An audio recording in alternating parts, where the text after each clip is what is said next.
Bonsoir Insta, pour le live de ce soir, je vais vous parler de créativité. J'espère que vous allez bien, que vous avez passé une belle journée. Ici Aurélie pour mon live 363 sur 365. La fin approche à grands pas. Coucou Rudy, j'espère que tu vas bien. Pour rappel, donc je commence par ça en début de live. On se retrouve mercredi à 20h30 pour le dernier live de ce défi. Je vous ferai un bilan, je partagerai les enseignements, toutes ces choses qui me viennent à propos de ce challenge de 365 jours de live et je répondrai aussi à vos questions. J'ai créé un formulaire anonyme pour que vous puissiez me poser vos questions. Le lien est en bio.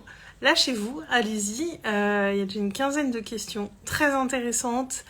Ce live va sûrement durer un petit moment, mais voilà, il va être passionnant parce que je vais avoir plein de choses à dire et j'espère que vous serez nombreux avec moi pour fêter ça. J'espère que vous passez une belle journée. Je vais vous parler ce soir de créativité. Et c'est une des choses que je retiendrai de ce défi live, c'est qu'il m'a aidé à me réconcilier avec ma créativité, entre autres choses. Mais surtout, je vois avec le recul comment aussi j'ai changé moi par rapport à ma créativité, comment je la nourris, comment je viens vraiment me relier à ma créativité. Parce que très longtemps, alors quand j'avais encore cette croyance qui me disait « Aurélie, tu n'es pas créative, c'est réservé à quelques chanceux », eh bien je me rendais pas compte que je faisais pas grand-chose aussi pour lui laisser de la place à ma créativité. Et la créativité a besoin d'espace, elle a besoin de plein de choses pour être nourrie, pour grandir et pour prendre sa place, j'ai envie de dire, à l'intérieur de nous. Et ce soir, alors j'ai fait ça très rapidement en préparant ce live là il y a 2 minutes. Voilà, c'est pas quelque chose que j'ai forcément construit, mais j'ai listé plusieurs choses qui me sont venues en préparant ce live il y a 2 minutes. Et si vous êtes un petit peu en froid avec votre créativité, comme j'ai pu l'être par le passé, eh bien, c'est des choses que je vais vous inviter à faire pour vous, pour vous réconcilier avec elle et lui faire plus de la place. Coucou Isméry, ravie de te voir ici. Je parle de créativité dans ce live. La première chose que je voudrais vous partager, j'ai longtemps été fâchée avec ma créativité aussi, et c'est vraiment une chose qui est hyper importante, c'est de lui faire de la place, d'avoir des moments de vide intérieur, des moments où il y a de l'espace, des moments où on n'est pas en surstimulation. Parce qu'on vit dans un monde où tout va très vite, où il se passe beaucoup de choses. Il y a les réseaux sociaux, il y a les écrans, il y a tout ce qu'il y a autour de nous. On est surstimulé, j'ai envie de dire, pas en permanence. Après, ça dépend comment on vit, évidemment. Mais on est soumis à énormément de stimulation. Et l'idée, c'est de sortir justement de cette soumission et de vraiment s'octroyer des moments où on sort de toutes ces choses qui peuvent venir nous parasiter. De faire des vrais moments de vide intérieur, de calme intérieur, pour être à l'écoute de soi et à l'écoute de ce qui peut venir se présenter à nous. Et parfois, dans ces moments de vide, on n'a rien qui se présente. Parfois, on a plein d'idées qui vont émerger. Mais soyez certains que si vous arrivez à créer des moments de calme, ne serait-ce que quelques petites minutes par jour, pas besoin de se mettre en position du lotus pendant 1 heure et de faire le vide intérieur, mais de s'octroyer quelques minutes par jour de temps calme, de vide, ça va vous permettre de venir vraiment booster votre imagination, booster votre créativité. La créativité, elle a besoin de ça pour s'exprimer réellement. Et ça, c'est la première chose que je voulais vous partager. Normalement, la plus importante, on l'a dit en dernier. Bon, je vous la répéterai peut-être à la fin pour pas que vous l'oubliez, celle-là. Mais c'était vraiment la première chose que je voulais vous dire, de créer du vide en soi, d'oser créer du vide en soi.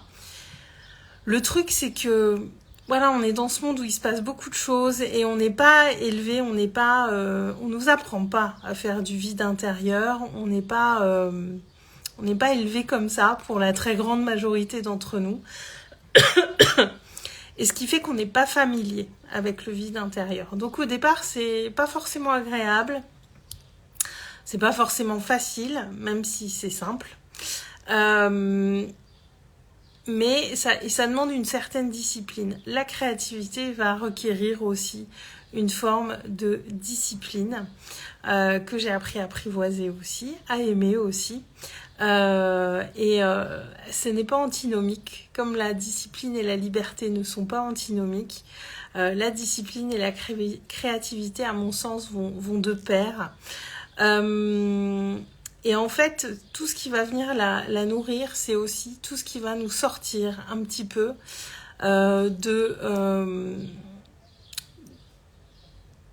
tout ce qui va mettre du mouvement, en fait. Le fait de bouger, le fait de bouger dans son corps, j'entends, en allant marcher, en faisant du sport, en dansant chez soi, en chantant. Enfin, moi, j'aime bien chanter dans ma salle de bain. Toutes ces choses-là qui vont mettre du mouvement intérieur et du mouvement dans le corps vont venir nourrir ça aussi. C'est des choses qu'on néglige et qu'on ne relie pas forcément à la créativité, mais je vous cache pas que j'ai beaucoup observé, voilà, parce qu'il y a eu mon évolution avec mon entreprise et il y a eu mon évolution personnelle qui est allée avec. Et il y a plein de choses que je faisais pas avant, en fait. Je vis seule, mais pourtant je m'autorisais pas à chanter. Pourtant, quand je chante, personne m'entend. Et j'aime bien chanter, c'est très libérateur. Je bouge plus, je fais plus de sport, ça fait beaucoup de bien aussi. Et c'est en fait je me rends compte au fil du temps que c'est toutes ces choses aussi qui ont fait que je me suis vraiment réconciliée avec mon pouvoir créateur, finalement. Une chose que je voulais vous dire aussi, c'est que souvent, dans nos lectures, notamment, ou dans ce qu'on va écouter en termes de podcast ou ce genre de contenu, moi je vois beaucoup de gens, des professionnels de l'accompagnement notamment, qui vont beaucoup lire de livres de développement personnel ou de livres autour de leur thématique de prédilection. C'est très bien, je dis pas que c'est pas bien, mais moi j'en lis pas beaucoup. Pour tout vous dire, j'en lis pas énormément. J'en ai un en cours, j'en ai un ou deux en cours que je lis pas forcément, je me plonge pas forcément dedans tous les jours, même si je m'y plonge régulièrement. Et le soir, avant de dormir, je lis des romans. Je me plonge pas dans des lectures de développement personnel.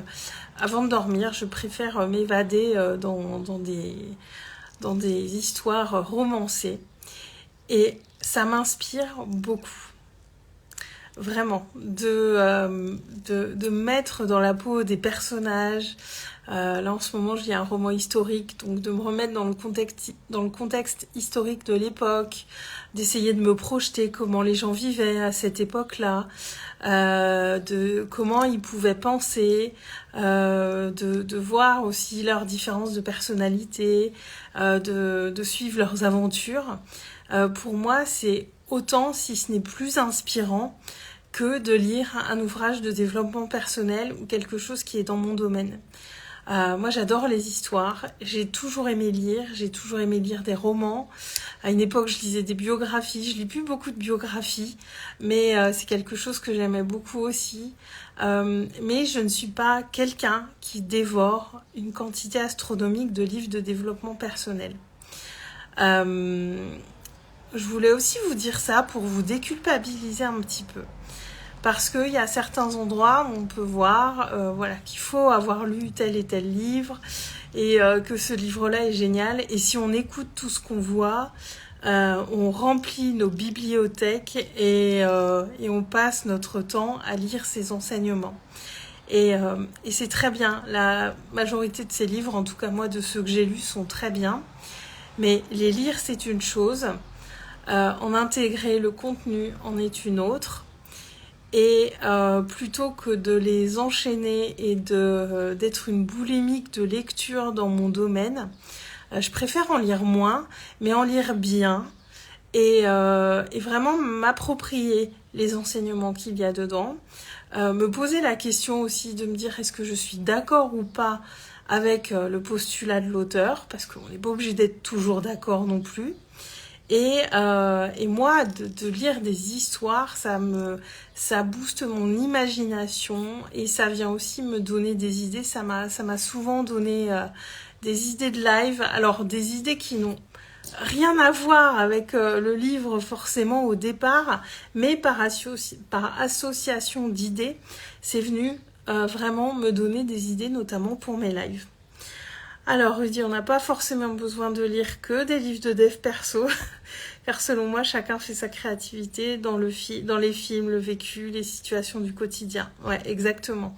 Moi, je regarde des séries sur Netflix, je lis des romans, je lis Harry Potter, je lis tous les Harry Potter à peu près une fois tous les 2 ans. En général, plutôt l'été. Alors, je sais pas si je vais me replonger dans Harry Potter là ou pas, j'hésite. Je les avais tous relus l'été dernier. Parce que j'ai d'autres livres que j'ai envie de lire, mais c'est exactement ça, Rudy, c'est tout ce qui va nous inspirer. Et là, maintenant que je regarde une série, j'essaye de faire le lien avec ce que j'apprends, quelles questions cette personne pourrait se poser. Alors j'ai une déformation professionnelle de fou, mais n'empêche que ça vient beaucoup m'inspirer aussi. Et ouais, je suis à donf dans ma tête parce que même quand je lis un livre, je suis pas juste, je lis l'histoire, j'ai besoin de mettre vraiment dans la peau des personnages. Ouais, il y a une partie de moi qui est très active finalement quand je lis ou quand je regarde des séries. Mais c'est aussi comme ça que je vais nourrir ma créativité, mon inspiration, mon imagination, et ça vient vraiment donner beaucoup d'idées. Donc, consommer du contenu varié.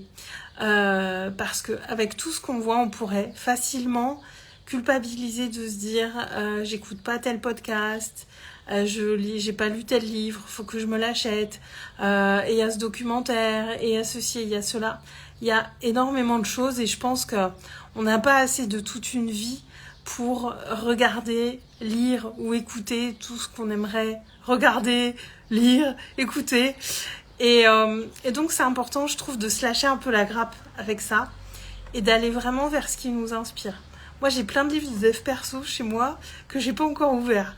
Et un jour, je sais que je les lirai tous parce que ceux que j'ai pas envie de lire, souvent je les garde pas très longtemps, je les donne ou je les revends, mais je sais que je les lirai, mais je ne fais pas, je suis pas dans l'achat compulsif et je sais qu'il y en a quelques autres que j'ai pas et que j'aimerais lire, mais je me mets pas la pression en fait et je me dis qu'ils arriveront à moi le moment venu, le moment où j'aurai envie de les lire et voilà, et je fais confiance aussi à ce timing divin qui amène les bonnes choses pour moi au bon moment. Et j'aime bien aussi écouter des podcasts et j'écoute pas que des podcasts de dev perso. Voilà, c'est aussi ce qui va venir me divertir. Se divertir, c'est aussi nourrir sa créativité. Tout ça pour vous dire de vraiment vous lâcher la grappe, quoi, et d'être cool avec vous. Ouais, Rudy, c'est exactement ça. Les injonctions de l'entrepreneuriat en mode starter pack. Non, mais c'est vraiment ça, hein, et ça peut faire flipper au départ parce que on en voit tellement et on se dit. Et moi, des fois, je me dis, mais comment ils font les gens pour écouter, regarder et lire tout ça, en fait? Parce que moi, j'ai mes moments de vide. Enfin, aujourd'hui, j'étais plus en mode deep work. Je me suis replongée dans une ancienne formation. Il y a des choses que je voulais aller revoir. Il y a des choses que je revois pour moi intérieurement. Et j'étais dans le calme, j'ai pas mis de musique, j'ai pas regardé de vidéo aujourd'hui, j'ai pas lu. Parce qu'il y a eu des moments de vide aussi. Enfin, et je me dis des fois comment font les gens où ils dorment pas. Parce que c'est vrai que moi je dors beaucoup, alors c'est peut-être ça. Mais lâchez-vous la grappe et dites-vous que les enseignements que vous devez recevoir, ils arriveront à vous. Je sais plus de qui est cette citation, mais quand l'élève est prêt, le maître arrive. Ayez confiance en ça aussi, vraiment, vraiment. Et lâchez-vous la grappe avec ça, vraiment, vraiment. Et puis aussi, une dernière chose, la créativité, ça demande de se poser et de réfléchir et d'être dans l'intentionnalité. C'est pas juste, la créativité, c'est pas juste, tiens, j'ai une idée qui arrive et je vais passer à l'action et je vais la mettre en pratique. C'est un vrai travail aussi d'être créatif, de venir se poser des questions. Là, j'ai un projet qui arrive, je travaille un petit peu sur la com. Je vous en parle la semaine prochaine, une co-création. Et là, je travaille un petit peu sur la com et tout ça. Et ça demande de se poser, en fait. De se poser, d'aller chercher... là, en l'occurrence, c'est pour vous parler de ce projet, de trouver les bons mots, de préparer les choses qui vont aller avec. Et je veux dire, un post, il me vient pas comme ça, tout le temps, en 2 minutes. Tiens, j'ai l'inspiration et je le pose. Ça arrive. Mais souvent, y a l'intention qui est là. J'ai une thématique, ok, je vais faire un post ou un carrousel, ok, et je me pose et je réfléchis. Et c'est comme quand on dit l'appétit vient en mangeant, la création vient en réfléchissant aussi. C'est pas juste un élan, un éclair de génie qu'il y a dans notre tête. C'est aussi du travail de nourrir sa créativité, d'aller se poser des questions, de se poser et de s'y mettre véritablement. Ce titre, je vous renverrai si vous avez envie de la regarder. Moi, j'étais assez scotchée quand j'ai vu la série d'Orelsan et on le voit. À un moment, il essaye de créer. Il a un petit peu un vide créatif parce que ses collègues sont pas avec lui et il est posé et il essaye d'écrire des morceaux et il s'arrête pas. Et des fois, pendant des heures, il bug, il fait rien. Il est dans sa tête, mais il est posé, il est vraiment dans son processus créatif, dans sa réflexion. Et il sort plein de choses qui lui conviennent pas, mais moi, je sais pas combien j'ai de posts dans mes notes, dans mon téléphone, que j'ai pas encore sorti parce que soit ils me conviennent pas quand je les relis, soit je suis plus dans le move, donc j'ai plus envie d'écrire ça. Et je les garde quand même parce que je me dis que ça peut être une source d'inspiration. Donc c'est aussi un vrai travail. Voilà, j'ai beaucoup de notes dans mon téléphone, j'ai beaucoup de notes sur papier ici chez moi. Enfin, il y a un vrai processus de travail aussi derrière le fait de créer, d'être créatif. Les 3 stories que je vous ai écrites tout à l'heure, par exemple, j'ai eu l'idée, je suis allée m'asseoir, j'ai commencé à écrire les stories, puis j'ai modifié. Enfin, ça me prend pas 2 minutes quand je vous écris des stories comme celle-ci, ça me prend pas 2 heures non plus, mais il y a une réflexion derrière. Et puis moi, le but, c'est toujours que ça ait du sens, ce que je vous partage, que ça vous amène des réflexions, des prises de conscience, de l'élévation. Donc c'est pas un truc que je fais à l'arrache, en fait, ça peut arriver, mais voilà, quand il y a 3 stories comme ça, avec du texte et un fil conducteur et quelque chose que je veux vous amener, et bien je prends le temps de me poser pour les écrire. J'avais l'idée tout à l'heure, je me suis dit, je vais le faire vite fait, et puis non, en fait, ça avait besoin que je me pose pour les écrire parce que l'idée était là et je voulais pas la laisser s'échapper non plus. C'est ça aussi, c'est ayez de quoi noter ou dans votre téléphone. Hein. Moi, je note plein de trucs dans mon téléphone. J'ai plein de choses en vrac dans mon téléphone. Mais je sais où les retrouver, du coup. Et là, tout à l'heure, j'étais dispo. Donc, je l'ai fait sur l'instant, vous écrire ces stories. Mais voilà, on n'a pas toujours la possibilité de le faire dans l'instant. Donc ayez de quoi noter. Il y a des gens qui ont toujours un petit carnet sur eux. Moi, c'est beaucoup dans mon téléphone parce que c'est le seul truc que j'ai toujours sur moi, concrètement. Donc voilà, mais voilà, mettez-vous aussi au service de votre créativité quand elle est là. On a ces élans, ces idées de génie qui arrivent. Si on n'a rien pour les poser, des fois, au bout de 5 minutes, c'est plus là, en fait. Ça peut s'en aller très vite. Et si on ne saisit pas la balle au bon dans l'instant, après on se dit merde, j'avais une idée de tout à l'heure, elle m'a échappé et elle revient pas.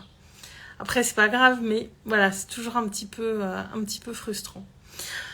Donc voilà ce que je voulais vous partager sur la créativité, et je vais vous le redire parce que c'est le truc le plus important, donc je vous l'ai dit au début, je vous le redis à la fin. Ayez des moments de vide intérieur. Ne soyez pas toujours surstimulés. Je sais pas si vous êtes chez vous, si vous avez votre conjoint ou des enfants, quand vous avez un moment, je sais pas, en voiture, peut-être pour une fois en voiture, ne mettez pas de musique, ne mettez pas de podcast et faites un trajet en voiture dans le silence. Rudy, grâce à toi, je tiens un truc justement cool. Combien de fois j'ai eu des idées en regardant des lives et en regardant des posts. Donc, écoute, ravie d'avoir fait émerger une idée chez toi, Rudy. C'est cool, je suis contente. Enfin voilà, accordez-vous des moments de silence intérieur, mais de silence extérieur aussi. Et voyez l'exemple vendredi, j'ai eu une journée bien remplie, puis après j'ai continué la soirée avec des amis. Voilà, il y a de la musique et tout. Je suis rentrée tard et quand je suis montée dans ma voiture à 1h du matin, j'avais qu'une envie, j'avais une demi-heure de trajet pour rentrer chez moi, c'est d'être dans le silence. Et j'ai fait cette demi-heure de trajet dans le silence. J'ai pas mis la radio, j'ai pas mis de musique, j'ai pas mis de podcast. Et pourtant en voiture j'adore. Mais là, j'avais besoin de calme, de ce temps calme pour moi. Alors que quand je rentre chez moi, c'est calme. Mais j'avais vraiment envie là tout de suite. Et j'ai remarqué qu'en voiture, souvent les gens, il y a toujours voilà, ça se met en route automatiquement quand on met le contact. Et regardez s'il n'y a pas des moments où, en voiture ou dans des moments comme ça, vous pouvez pas vous accorder du silence, en fait, et faire le silence intérieur. Ça va te plaire. Ah écoute, je suis curieuse de savoir ce que c'est du coup. J'adore les idées qui viennent popper comme ça. Donc voilà, puis vous voyez, vous avez la preuve par l'exemple, Rudy devant ce live qui a eu une idée. Rudy, t'es un peu plus régulièrement devant mes lives dernièrement, mais pas forcément souvent. Et voilà, c'est tout ça qui va venir nous nourrir, même si a priori ça n'a rien à voir.